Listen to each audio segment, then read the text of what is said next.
আপনি ভাবছেন দিনের পর দিন সমস্যাটা মনে হয় আমার, কিন্তু আপনি এমন একটা সম্পর্কের মধ্যে দিয়ে যাচ্ছেন অথবা এমন একটা সম্পর্কের সাথে আপনি জড়িয়ে আছেন যে সম্পর্কটা আপনাকে প্রতিনিয়ত রেড ফ্ল্যাগ অথবা রেড সিগন্যাল দিচ্ছে, কিন্তু আপনি বুঝতেই পারছেন না। আপনি জোর করে সম্পর্কটা টিকিয়ে রাখতে চাচ্ছেন এবং জোর করে সে সম্পর্কতে থাকতে চাচ্ছেন। এই ব্যাপারগুলো হয় যে ধরেন দিনের পর দিন আপনার পার্টনার, নট নেসেসারি সেটা আপনার পার্টনার হতে হবে, সেটা হতে পারে ফ্রেন্ড, সেটা হতে পারে ফ্যামিলি মেম্বার, সেটা হতে পারে কলিগস, নট নেসেসারি পার্টনার।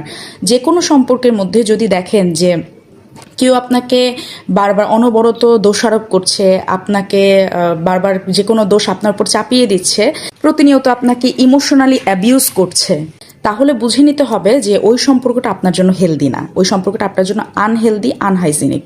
এই ধরনের সমস্যাগুলো তাদের বেশি হয় যারা একটু সোশিওপ্যাথ বা যাদের একটু ইগোয়েস্টিক প্রবলেম আছে, তাদের ক্ষেত্রে এই জিনিসটা একটু বেশি হয়। আর তখন সব থেকে বেটার হচ্ছে যেটা আপনি বুঝে যাবার পরে